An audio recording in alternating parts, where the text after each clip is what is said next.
NU akidahnya Asy'ari, fikihnya 4 mazhab, tasawufnya Sunni, Imam Abu Hamid Al-Ghazali, Imam Junaid Al-Baghdadi. Al-Jamiatul Wasliyah Sumatera Utara akidahnya Asy'ari, fikihnya Syafi'i, dan tasawufnya Sunni, Imam Junaid Al-Baghdadi dan Imam Abu Hamid Al-Ghazali.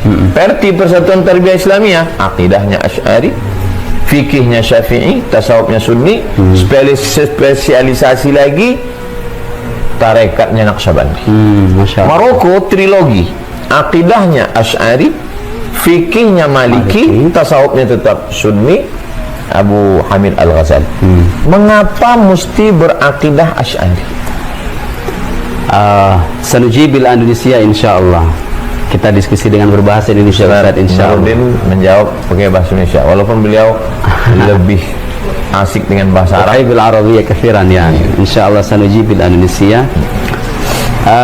Pertama kita perlu mengoreksi cara pandang sebagian orang di luar sana, saya kira bahwa manakala kita bermazhab, baik itu mazhab fikih maupun mazhab akidah, bernasab ke suatu golongan, itu tidak perlu dipertentangkan dengan berpegang teguh kepada Al-Quran dan Sunnah.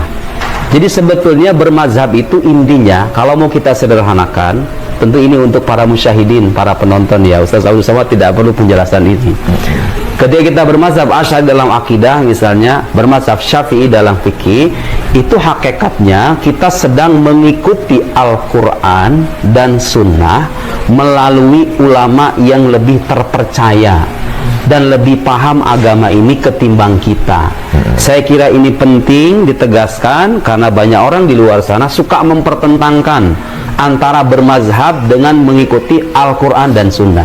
Kenapa harus mazhab Asy'ari? Sebetulnya mazhab Asy'ari itu kalau kita mau jujur bukan mazhab dalam arti ajaran baru yang beda sama sekali dengan ajaran sahabat dan salafus soleh. Kenapa kita bermazhab Syafi'i? Imam Syafi'i ini tidak datang dengan agama yang baru. Terus kenapa dinasabkan atau dinisbatkan kepada tokoh-tokoh ini? Karena mereka punya kelebihan, mereka punya jasa dalam taknin al-qawaid, merumuskan kaidah-kaidah, al-mu'allafat, menulis karangan-karangan. Jadi akidah, kalau kita tanya akidah Asy'ari ini akidah salafus soleh apa bukan? Ya, Imam Asy'ari ini punya jasa. Jadi begini, mungkin untuk lebih mengklirkan persoalan begini. Di masa Imam Abu Hasan Al-Asy'ari, beliau itu hidup 260 sampai 324 kira-kira begitu. Jadi beliau itu masuk dalam paruh terakhir abad ketiga. Itu kan salafus soleh. Di hidupnya beliau saja sudah menghimpun antara salaf dan khalaf. Karena beliau hidup 260 masuk generasi salaf. Itu. Dan wafat 324 masuk generasi khalaf.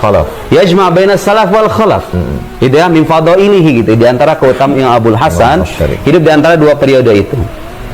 Di masa beliau banyak aliran menyimpang. Ada Mu'tazilah, ada Syiah, sebutnya Rafidhah kalau zaman dulu.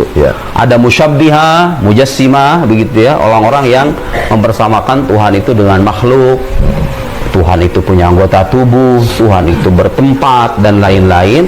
Nah, aliran-aliran menyimpang ini kan perlu ada yang membantah, ya kan? Ini kan bertolak belakang dengan ajaran salafus soleh.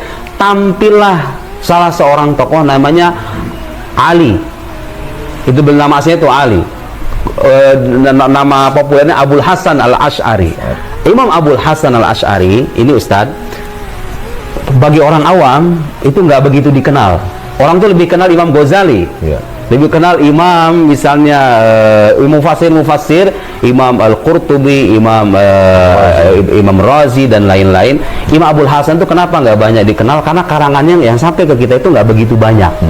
Beliau ini punya jasa besar dalam memperteguh akidah salafus soleh. Makanya mazhab ini sebetulnya ini tuh mazhabnya sahabat, mazhabnya orang-orang terdahulu, cuma dinisbatkan ke beliau karena beliau ini punya jasa besar dalam memperkaya dalil, mengkritik aliran yang menyimpang, mengarang ratusan kitab. Percaya tidak? Imam Abul Hasan itu, nah saya ingin merekomendasikan kepada para pembaca, kalau pengen tahu mazhab Asy'ari, jangan hanya merujuk pada kitab Al-Ibana atau kitab Al-Luma saja. Beliau ini punya kitab dalam catatan Ibnu Asakir, atau dalam catatan Fauqiyah Hussein yang mentahqiq kitab Al-Ibana sekitar 99 Masya Allah.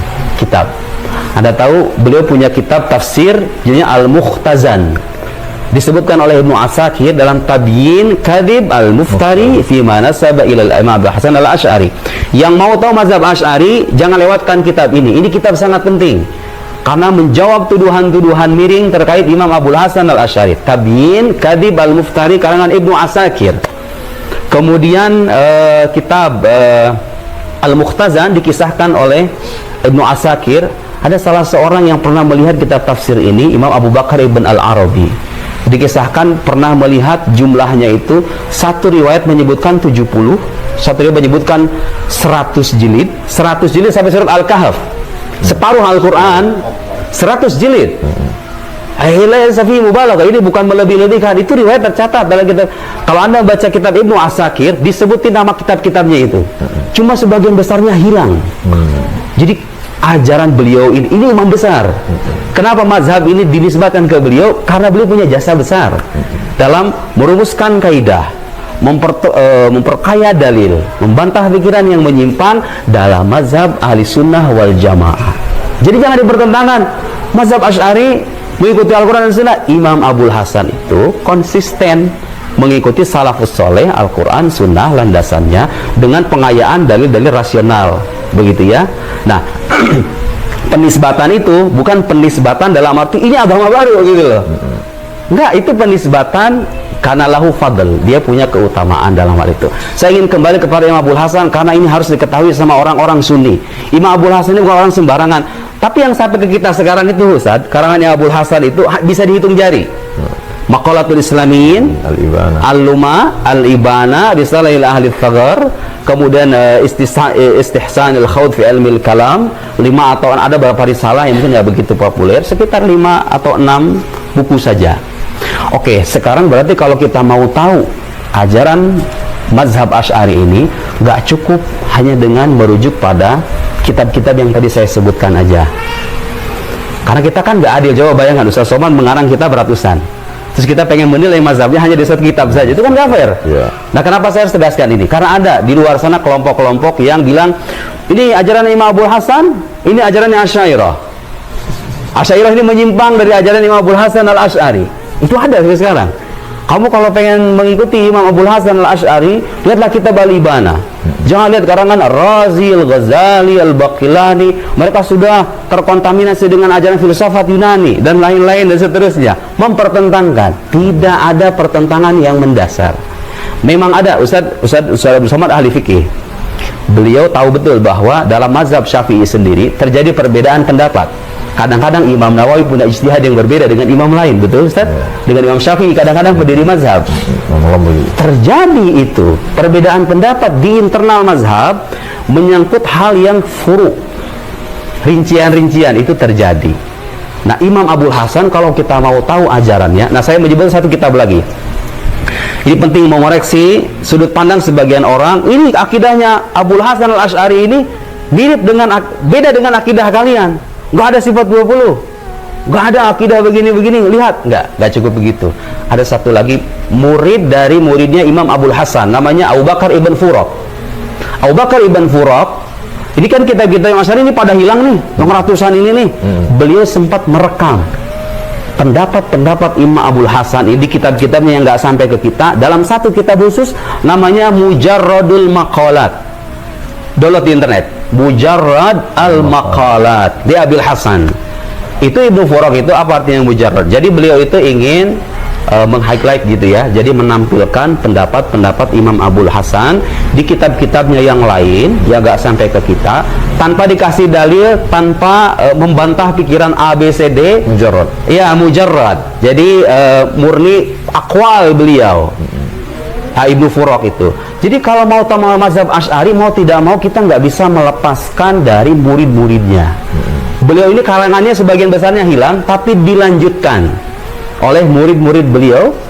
Murid beliau punya murid lagi. Di antara murid beliau siapa misalnya? Ibnu Khafif. Ada sebagian risalahnya itu terakhir dicetak di Mesir. Itu murid langsung.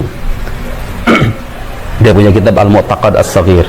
Abul Hasan Al-Bahili, Ibn Mujahid, Bundar. Nanti punya murid lagi tuh Ibnu Furaq, generasi setelahnya ada Al-Baqi